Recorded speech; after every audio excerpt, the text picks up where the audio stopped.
Olá, bom dia a todos e todas, né? Eu me chamo Francisca, sou aluna de Ciência Política da Faculdade Republicana e atualmente minha única fonte de renda é como motorista de aplicativo. Sou motorista de aplicativo da Uber.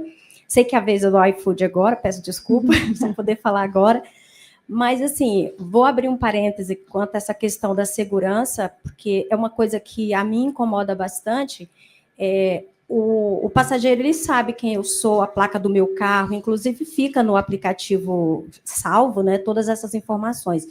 Quanto a nós, motoristas, a gente apenas tem o nome do passageiro. Eu acho, assim, na minha opinião, um pouco falho, até em questão de segurança. Eu nunca sei quem vai entrar no meu carro. Então, às vezes, a gente chega num shopping que tem mais de 3 pessoas para várias pessoas na porta e você não sabe, você não vai sair perguntando quem pediu o aplicativo, né?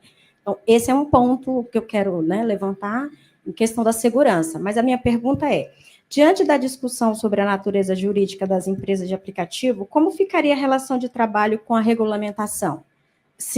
Levando em consideração que os gastos são bem altos, viu? Com a manutenção do carro e o combustível.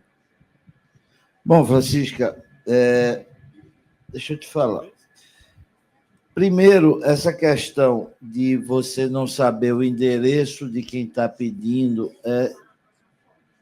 A foto eu acho eu acho que teria de ter. Mas o endereço, me parece que eu me lembro ainda do PLP 12, que tem alguma coisa de segurança da questão para não ficar sabendo onde a pessoa mora, né? Tem alguma coisa desse tipo, né? Dá uma explicação isso aí, porque é uma explicação que às vezes a gente não pensou nisso. Diz. Primeiramente, bom dia a todos. Eu vou pular um pouco a fila aqui, eu seria o último, mas enfim, acho que alguns esclarecimentos que merecem ser feitos. O primeiro, em relação à questão de reconhecimento facial e, enfim, todas essas questões relativas à segurança, para o motorista, quando ele vai se cadastrar na plataforma, ele necessariamente precisa fazer o upload, né, subir a carteira de motorista. Então, você tem um dado ali que é confiável. No caso do passageiro, não necessariamente você tem esse dado. Você não tem uma base de dados no Brasil que você consiga fazer o cruzamento. Então, é um mecanismo que é caro e fácil de ser fraudado. Então, por isso que ele não é uma das prioridades. Discordo, mas pode falar. Não, a gente discorda em vários pontos.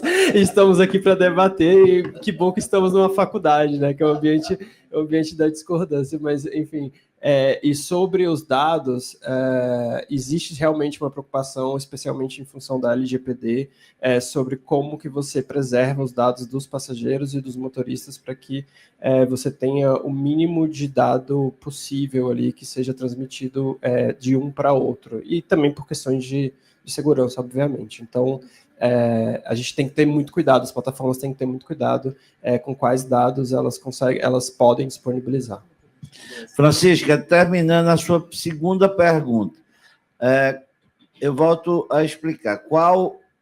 Nesse grupo de trabalho que foi feito por um ano entre o trabalhador, entre as empresas e intermediado pelo Estado, pelo governo, pelo Ministério do Trabalho, ficou pactuado que 25% da receita do motorista refere-se ao trabalho dele e 75% refere-se ao restante das despesas. Aí, aquele mesmo exemplo, se você recebeu R$100, R$25 é do seu trabalho e 75 é para pagar o carro, a gasolina, o pneu, o celular e tudo mais. Então, é essa que ficou pactuado e não tem sido questionado pelo trabalhador, não tem sido questionado pelas empresas e não tem sido questionado por ninguém. Então, para mim, hoje é um tema que já está superado, já está resolvido isso, essa relação para a questão previdenciária.